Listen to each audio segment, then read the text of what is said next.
હાલ જોઈએ તો આજે 3 જૂનનો દિવસ છે. રાજ્યના અનેક વિસ્તારોમાં અત્યારે વરસાદ જોવા મળી રહ્યો છે, તો મોટા ભાગના વિસ્તારોમાં વાદળછાયું વાતાવરણ જોવા મળી રહ્યું છે. અત્યારે ખેડૂતોના મનમાં સૌથી મોટો પ્રશ્ન એ છે કે ગુજરાતમાં ચોમાસું કેવું રહેશે. ત્યારે હવામાન વિભાગે ચોમાસાને લઈ આજે નવી અપડેટ જાહેર કરી છે અને તેમાં જણાવ્યું છે કે આ વર્ષે કચ્છ, સૌરાષ્ટ્ર અને ઉત્તર ગુજરાતમાં ચોમાસું નબળું રહેશે. સાથે જ ઓગસ્ટ મહિનામાં બિલકુલ ઓછો વરસાદ પડશે.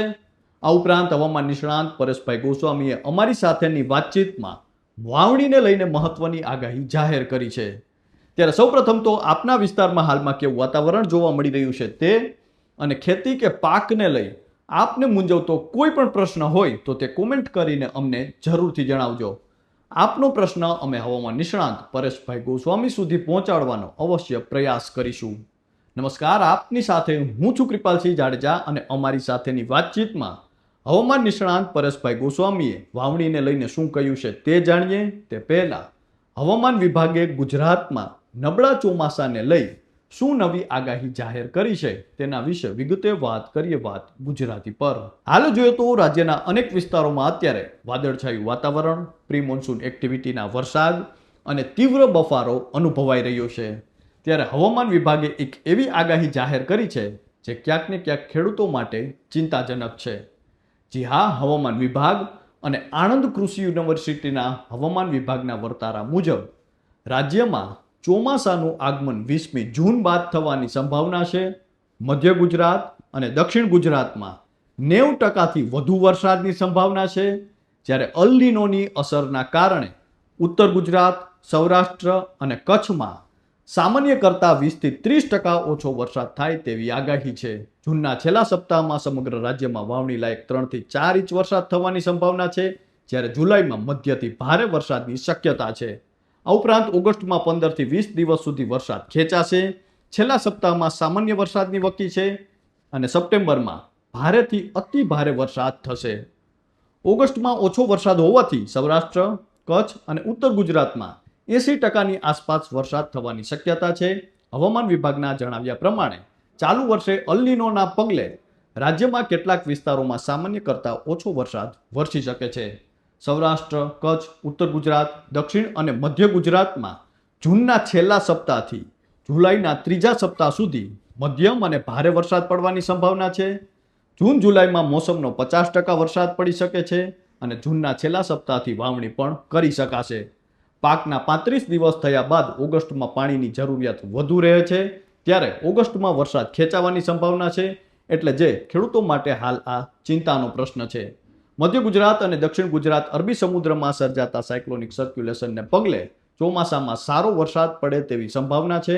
મોટા ભાગના તાલુકાઓમાં ત્યાં 100%થી પણ વધારે વરસાદ થવાની શક્યતા છે અને 90% જેટલો વરસાદ પણ અનેક તાલુકામાં થશે, જ્યાં ખેતી પાકને ફાયદો થશે.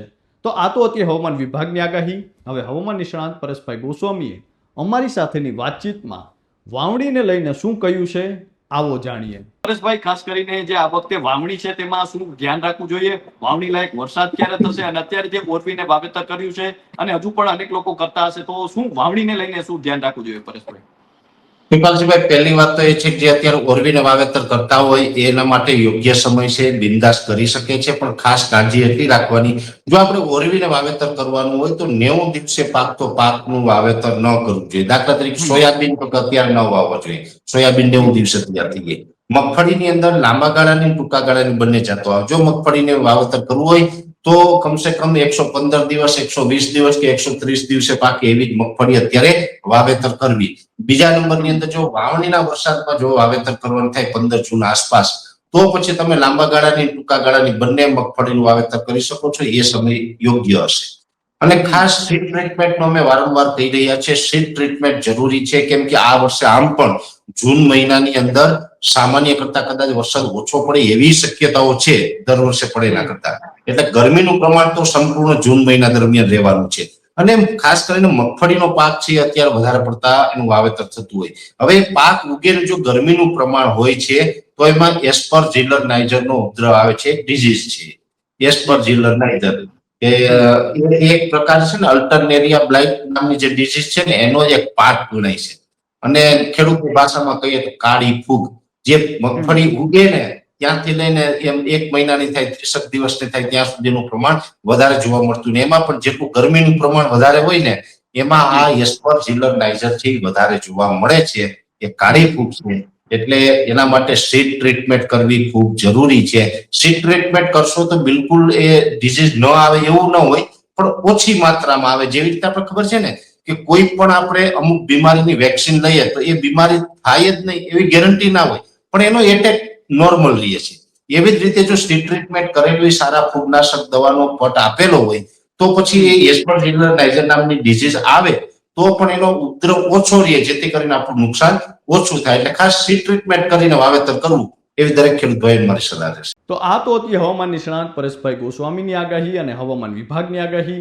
મહત્વનું છે કે હવામાન વિભાગનો આ વર્તારો છે તે ખેડૂતો માટે ક્યાંક ને ક્યાંક ચિંતાજનક છે, કારણ કે જે હવામાન વિભાગે છે તે આગાહી કરી છે કે ઉત્તર ગુજરાત, કચ્છ અને સૌરાષ્ટ્રમાં ઓછો વરસાદ પડી શકે છે, જેમાં 80% આસપાસ વરસાદની શક્યતાઓ વ્યક્ત કરવામાં આવી છે. આ સાથે જ મધ્ય ગુજરાત અને દક્ષિણ ગુજરાતમાં 90% આસપાસ એટલે કે તેનાથી પણ કદાચ વધારે વરસાદ પડે તેવું અનુમાન લગાવવામાં આવ્યું છે. આ ઉપરાંત હવામાન નિષ્ણાંત પરેશભાઈ ગોસ્વામીએ અમારી સાથેની વાતચીતમાં વાવણીને લઈને આગાહી વ્યક્ત કરી છે અને હવામાન વિભાગની જે ઓછા વરસાદની શક્યતાઓ છે તેને લઈને પણ હવામાન નિષ્ણાંત પરેશભાઈ ગોસ્વામી જણાવ્યું છે કે મારા અંદાજ મુજબ આ વર્ષે છે તે સારો વરસાદ પડશે અને સમગ્ર રાજ્યમાં સારો 80% જે વિસ્તારો છે ત્યાં સારો વરસાદ પડે તેવી આગાહી છે. તો હાલ બસ આટલું જ. ફરી મળતા રહીશું વાત ગુજરાતી પર.